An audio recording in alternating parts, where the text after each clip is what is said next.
that are floating around from a variety of sources be signed by him or be confirmed or denied by him.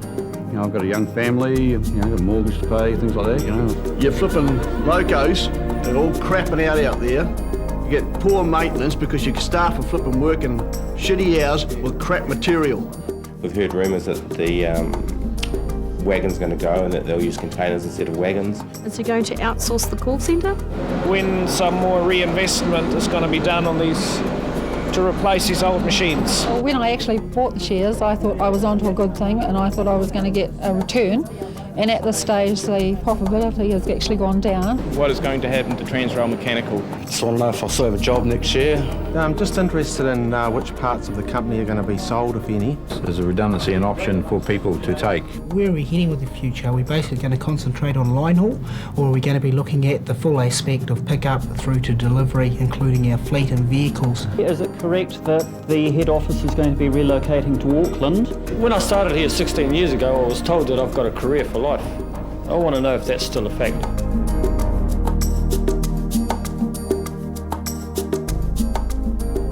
Those were your questions and your concerns. It seems that the only thing that's certain is that something's going to change. To find out what's going to change, when and how, I've come to the office of the CEO of Tranz Rail, Michael Beard. Well, Michael, we see from the staff there a lot of questions, but I guess also a lot of uncertainty, a lot of need for confirmation. I guess the question, in my mind anyway, is there's been a lot of change in Tranz Rail over the years. Why do you need to change all over again now? Well, in coming into the job, we did go out to our customers and they told us quite frankly at times that their service stinks. That compared with other transportation modes, we needed to drastically improve our operation if we were to be their carrier of choice in the future. We spoke to our employees and many of them had concerns, particularly in the area of safety, that we weren't where we needed to be and that some of the conditions under which they work aren't also where they need to be. Then perhaps more importantly, from the viewpoint of the guys that put the cash into this company, their stockholders, they told us that having put $400 million up to buy the company and having invested a further $900 in the company since privatisation, that they really weren't seeing the return. Now, to really do all the things that we want to do in the future, we need to spend more. Now, we can't simply continue to do that. Taking on that load of capital expenditure, which has to be depreciated and pay interest on, we really have to think carefully about that. And what we've decided to do is to lighten the load by narrowing the focus of activity that we carry out. I mean, you say you're at a point where you need change. Is it in fact a crisis point? This is not a crisis as in the thing's going to fall off the tracks any moment. This is about taking sensible precautions ahead of the point of any crisis so that we can make the change smoothly and in a timely fashion. But the changes are going to be significant, far-reaching. Can you outline to us now just what some of those major changes will be and for that matter, what you hope they will achieve? Right. The horizontal scope, I would say, is the range of activities we're involved in. As I said, trucks, train ships, workshops, distribution. Do we need to be in all those things? And the answer, quite frankly, is no. And we need to narrow down to some core activities, and those will mainly involve the freight side of operations and distribution. In terms of the vertical focus of the company, we're talking about, do we really need to do the workshops, the infrastructure, the engineering? Can we, in fact, outsource those to, if you like, specialist companies who are committed to those areas in the long term and who have the capital and the expertise to really do a first-class job for us? So what we've established that there was a need to change. Yes. Now you've driven through the change process. With respect, you haven't been in Tranz Rail all that long. You don't come from a traditional rail background. Right. There's been significant changes in the senior management team recently. Right. Why should staff trust you with the task of making such, well, radical changes with such far-reaching effects? I think a number of, if you like, factors come to bear on this. One is the believability of the plan itself, that for most people it has to sound right, the right things to be wanting to do, and meeting and exceeding customer, employees and shareholder needs will be some pretty obvious things to do. And when we look at the general model of how we're going to evolve the company, I hope that it stands up to a high degree of scrutiny, both by our staff and, of course, the investment community. Beyond that, looking at myself, I've had 30-odd years years in the transportation industry. I've run very profitable companies and companies that have been very high in attaining customer needs and shareholder needs, and so I've got some degree of experience. Now, it has been said that everything I know is out of Thomas the Tank Engine, and that's quite true. But what I do know quite a bit about is the transportation industry at large, and how to satisfy customers, and how to deploy a methodology of approach that gets us from where we are today to where we need to be in the future.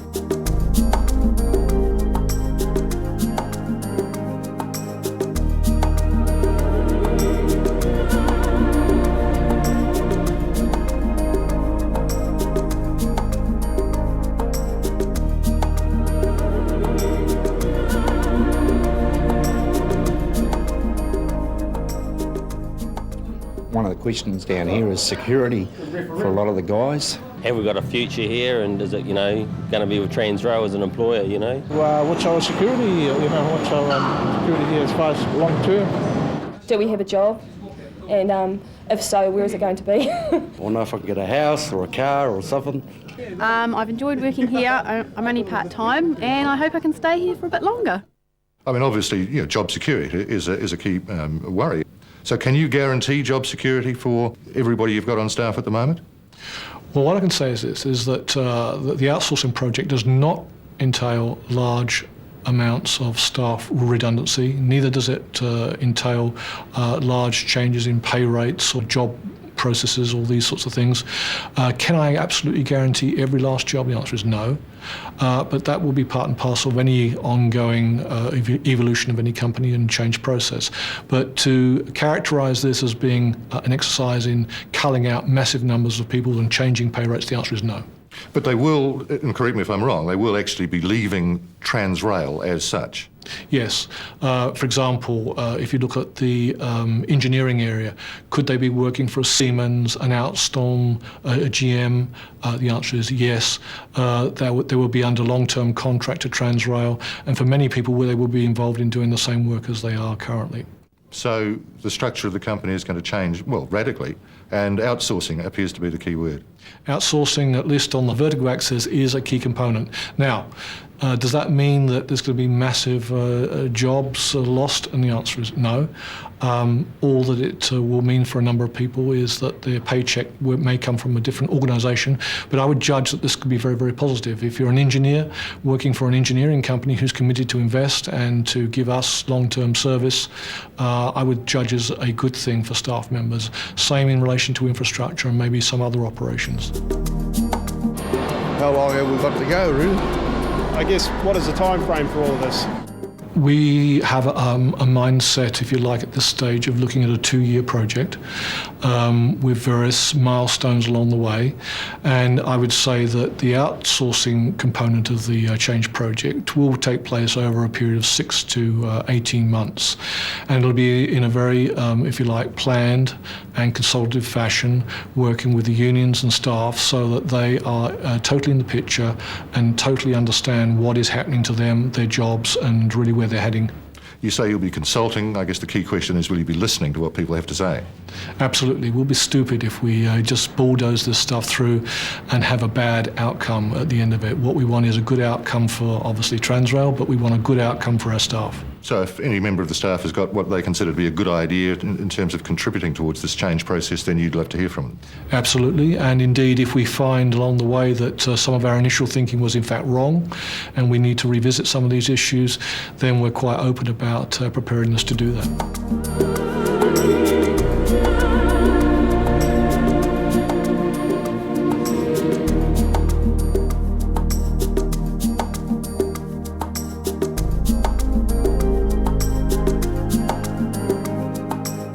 People that are here have committed a lot to this company, and we've been part of turning this company around to the business it is now. Someone's got to do the work, don't they? I mean, the railway's not going to shut down, are they? What happens to people like me who have made a career in mechanical maintenance? I live, eat and breathe your locomotives, and I lose a lot of sleep with some of the, I suppose, we don't so much cut corners, but I'm running things to the bone. What do you say to them, to people who it's more than just the job, it's really in their blood? As I said, we will be preserving most of these jobs, and I can maybe understand that the label of Tranz Rail is somewhat important. I would have thought that the more important thing is that the company itself survives in a viable fashion, and that when they work for an outsourced company, that they're talking about quality companies. We're not talking about fly-by-night operators. We're talking about people committed to the business over the long term and can bring new technology to bear, if you like, on those functions and in those areas of servicing the company. And it's in that way that we end up with a win-win situation for the company, that the cost to us can be stepped down over the longer term to a cheaper cost structure, and the company supplying the service can also make a profit. Do you have a buyer in mind? Would we have the opportunity ourselves to become owners? What parts of Tranz Rail are going to be sold off, and if so, is there an opportunity for staff buyback? Yes, there is. I can imagine a number of areas, perhaps the workshops, for example, where there is a degree of third-party operation there today, and a number of the more entrepreneurial members of our staff are interested in approaching us in this regard, and we'll be more than happy. In fact, we'll be reaching out to them to seek their ideas in relation to these sorts of things. How can you convince them deep down that this process is going to be for the best, not only for the company but for themselves? You always have to judge the whole thing on outcomes. I can sit here and outline the grandest of plans. I would say to any staff member is to watch the actions, look at the outcomes as we go along the way, and if they start to see things that aren't to their liking and aren't in line with what we've told them, then they should come forth and confront us quite openly with these things, and you'll find a management team now quite open to be confronted and brought to task if they don't see things moving in the right direction. And there seems to be a drip feed of information coming down like on a need-to-know basis, which brings on anxiety for everyone down here. Not to learn things through the media and actually be told right up front what is going to happen. There are obviously going to be still a lot of questions in the minds of staff. How are you going to manage that kind of staff informational program from here on in? Is there going to be some specific place that staff can go to get answers for the questions they may have? Yes, I mean, where we are today is obviously the first step or stage in the process. We've done the strategic review of the company, defining where we are with our key customer groups.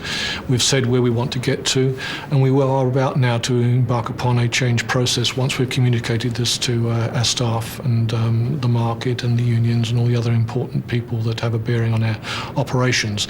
We will then start a change program and process, and as part of that, there'll be a very strong communications component to it, so that as soon as we have information on a particular change, we really get to grips with those individuals that are going to be affected by the changes and really be quite transparent and open about what is to come.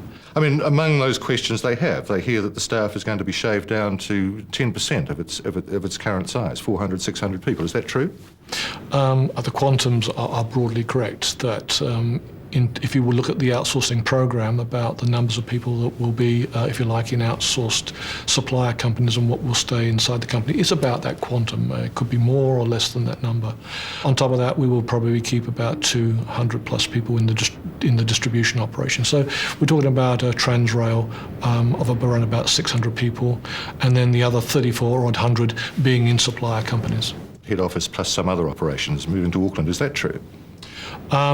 We will probably recite some of our key activities in Auckland. Auckland is where our major customers are, so it won't surprise staff that many of the commercial activities, pricing, commercial policy, sales, will be driven from Auckland. However, we will be leaving a very substantial operation here in the capital, and that many of the jobs will in fact be staying here. There have been some specific areas of operation mentioned, Transmetro, Transcenic, the workshops, the refrigerated operation, that they're among the prime candidates for selling off by Tranz Rail. Can you confirm that? Yes, these are our potential areas. When we look at things like commuter rail, long distance rail, these are areas that will require substantial investment, and it's probably more appropriate, given that there's public funding involved, that we join in some form of partnership with the local regional councils to accomplish this transportation task. These services aren't going away, and the jobs aren't going away. Simply said, they'll be set into different commercial settings than they are today. I mean, commercial settings, so the picture you've painted is one where Tranz Rail operates a core transportation business or has control of the tracks, and a lot of the other operations are outsourced. In those simple terms, doesn't it make much more economic sense just to retain those services in-house in the first place? Yeah, it's a good question, because most people sort of say, well, since this activity is still happening, how come that if someone else can do it, there's pluses for everybody. Simply said, it's basically about focus, scale economies, and these sorts of things that really bring to bear the reasons why one would want to outsource. That if you look at the capital required perhaps in bringing up to date rolling stock in the commuter networks, frankly we probably don't have the amount of capital required to do it. Also in terms of looking at the ongoing focus, getting some scale economies to work, the integration with other modes of transportation, that setting, that commercial setting that you just touched on is much more sensibly integrated to the regional councils' transportation policy plans, rather than saying that Tranz Rail is just going to maximise that area on its own. You've talked of retaining ownership of the track by and large. You've already done a deal, I think, or in the process of it, about Transmetro in Auckland. Will there be other areas of change in track ownership? Yes, there are portions of track that, quite frankly, are not earning their keep. There's just simply not enough traffic on them, and to keep them open with minimal levels of traffic is obviously not very sensible from a profit and loss viewpoint. Now, again, we need to consult with the communities that are impacted, with the government, with local authorities, and we will try and find ways to keep them open, but at the end of the day there may well be portions of track that we need to close. Now, these are not large in number or mileage or kilometrage, whatever you say these days, but yes, there are some sections of track that we probably will be closing.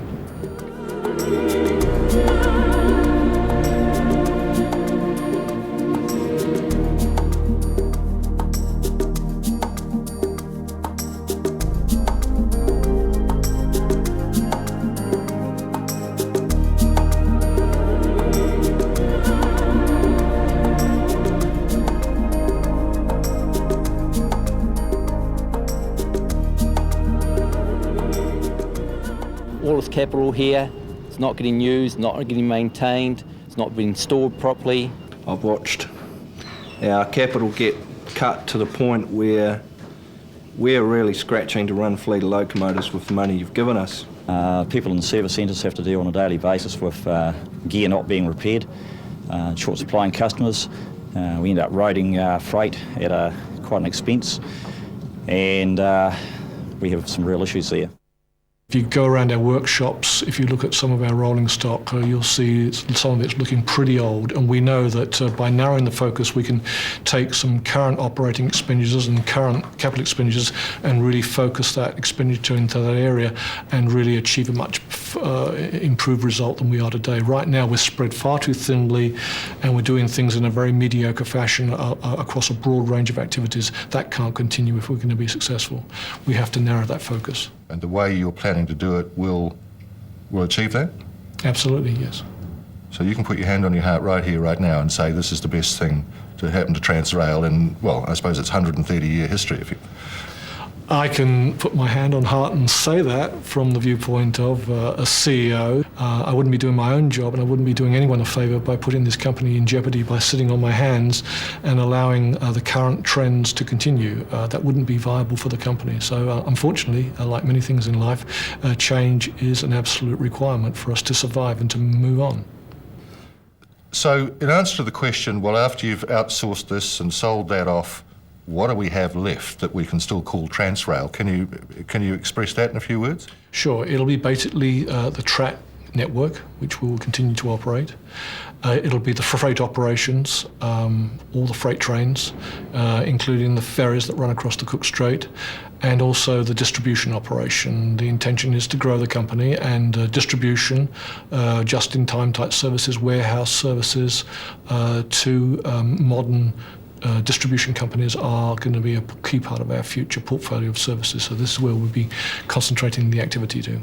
I mean, final question. When you come down to you're focused on your core area of interest, is it still going to be called Tranz Rail? Yes, I think at least the rail activity will be called Tranz Rail. The railhead transportation services, the distribution services, we may choose to brand that with a different type of a brand, given the broader range of modes of transportation. Obviously, just focusing on the word rail wouldn't be fitting in the area of distribution, where we may use trucking and other modes to some degree. Michael Beard, thank you very much. Thank you.